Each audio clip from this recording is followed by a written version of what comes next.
Welcome back to The Punch. Here at the desk with me, Tori Maguire and Luke McElveen from The Punch, and joining us in Canberra, the Federal Minister for Sport, Kate Ellis. Minister, another one of your Punch pieces, in fact your debut piece some weeks ago, caused a bit of a stir where you canvassed the possibility of charging our athletes under a HEC-style system to reimburse the Australian Institute of Sport for the cost of their tuition. You had a tremendous amount of comment over that piece, and I'm just wondering what your thinking is now. Do you think that they should have to repay the AIS? Well, I guess the first thing I'd say is I think you might have put a few words into my mouth than what I actually flagged. And I think that The Punch is a fantastic forum because you can flag ideas, you can start discussions, and you can throw a few things out there. I think that's what the forum is for. But the point I was making there is we're going through a process at the moment which is potentially the biggest reform of the Australian sports system in decades, and I think we should be having public debates about these things, including about funding. And the point I was making was not just I never mentioned the AIS. I think you did that in your headline, but that more broadly, that was the implication of what you were saying. I mean, to talk about the amount of money that is spent training these people, when you look at Michael Clark, $1.5 million a year, Lucas Neal, I think he's on $7 million a year now, Grant Hackett driving around in his Ferrari. I mean, the end point is something like a HEC system, isn't it? Well, I mean, that may be one of the options, certainly, but I was also looking at it more broadly than that. And I know that you just raised the Grant Hackett example, and I found it really interesting after the Olympics when, you know, sports all want more funding, and that's, you know, that's a legitimate discussion for us to have, but we should also look at where that comes from. And I was reading the paper post the Olympics, and I read a story, and it was particularly about swimming and the requirement swimming has for more funding if they're going to keep up with some of the competitors. And then I flicked a few pages later, and I think it was Sydney Confidential or Adelaide Confidential, and they had a picture of Grant Hackett with his new sports car. And it just struck me that it was unusual that, I mean, we're talking about money in a sport. There are many people within sport who go on and get massive sponsorship contracts as a result of their success in that field.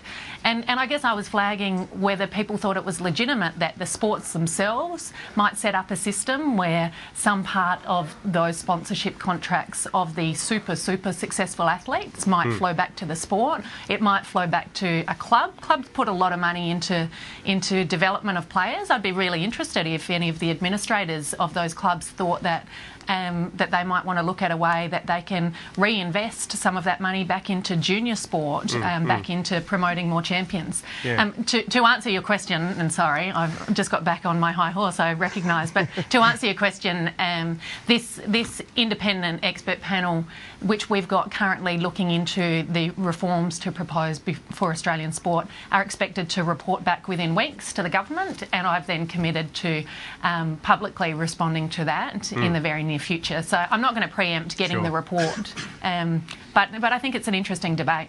Yeah, well, I mean, even though we might have slightly over-egged the headline, I would note that the 200-odd people who commented were overwhelmingly in favour of the idea. So, on the panel now, Tori, if it's good enough for doctors and lawyers, and you know, even God forbid, you know, people who study journalism, to have to repay the cost of their training, it would seem to be fair enough for sports stars as well. I think it's a great idea, except sort of 16 days every 4 years when I become convinced that we need to quadruple the sports budget immediately because it's the only important thing on the planet.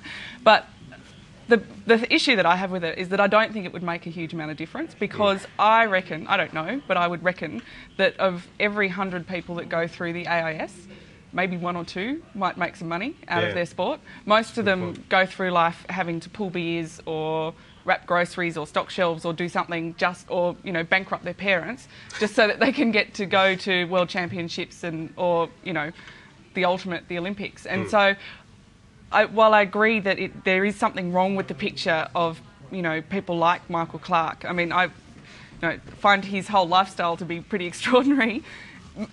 Those people should give back, but I don't know how it would work with a HEX system. Now, look, you were up in Beijing last year covering the Olympics for News Limited, and we had to endure the humiliation of watching the Poms clean us up in the medal tally. Is there a sort of, I mean, without wanting to say that we turn into Cuba, is there an argument that no amount is too great when it comes to the value of sporting triumph for the national psyche? Pem, I think once you start seeing Brits winning medals in the pool, you've got to ask yourself whether we have got our priorities straight. I reckon that the entire arts budget should be poured straight into sport, but that's just me. I just think we're supposedly a sports-loving nation. We always talk about how much sport means to us as a people, but then there's always the naysayers. There's always the ones who say, well, what does it contribute? What do half the art installations in the Museum of Contemporary Art contribute either? The conversation's gone way off track here. Maybe we can shut the ABC. If we're trying to challenge the perception that we're not cultural deserts here, you're not really helping the cause, Luke. I think to Tori's point, it's a good point, and it's a point that I'd reinforce. Really, for every Grant Hackett, there are 100 no-names. There was a guy I met in Beijing, Matthew Mitchum. Everyone knows who Matthew Mitchum is now. On the way over on the plane, nobody knew who he was, and he'd worked for 8 years part-time and trained 6 hours a day, toiling away at diving, which nobody had ever heard of him. So there are a very select few success stories, and I don't think we should take it out on them. Kate, back in Canberra, I want to cross back to you if I can. Now, quite clearly, you've got the best job in Australia. Every time I turn on the TV, you're actually doing your job by seeing about 6 different sporting events a week. But a lot of the photos that we see of you, the vision that we see, you'll be at the rugby with the Bundy Bear next to you. You'll be at the AFL with the Carlton United logo in the background, or the cricket standing next to the VB sign. Do you think those signs should be there? Well, I think it's an interesting debate, which certainly Senator Fielding has put forward, that we should be banning those signs, that we should be banning advertising in sport, and I don't share that view. I mean, I think we've got to be really clear that unlike smoking, we're not trying to say that alcohol is the enemy. It's irresponsible drinking that's the enemy. So I'm not going to pick on the Bundy Bear in particular. I don't know that that's a fight I'd win, frankly. But I also, but what we are going to do is make sure that we say to people, yeah, well, if you're having a Bundy, do it responsibly. And I think that we can use sport to effectively convey that message. I mean, we've recently invested in the Good Sports program, which actually goes out to local community sporting clubs and says, let's change the culture so that alcohol is used responsibly here. And I think that can have a really positive impact on the community. And I'm also wondering whether I can just push my luck a little bit and go back to the previous topic just to clarify one thing. Yeah. I want to make very clear that I am not for a moment suggesting that the government should walk away from the funding of sport. And we've made really clear that we want to be strong financial partners with sport. So that is not what the motivation for starting any of this discussion was about. And the other thing is, of course, I also recognise that the majority of athletes make amazing sacrifices and they aren't wealthy as a result, and they give up their time and their resources. So that's absolutely taken as a given as well. Yeah, sure. Alcohol sponsorship, I think we've got to look at ways that we can promote responsible alcohol use through sport. No worries, Kate. Look, the man in my ear is telling me that we are officially out of time, so we've got to wind it up there. Thank you there in Canberra, Federal Minister for Sport, Kate Ellis, and also to our panel, Luke McElveen and Tori Maguire. We are The Punch, and you can follow us at www.thepunch.com.au. Thank you for joining us for our first ever show, and we'll see you again next week.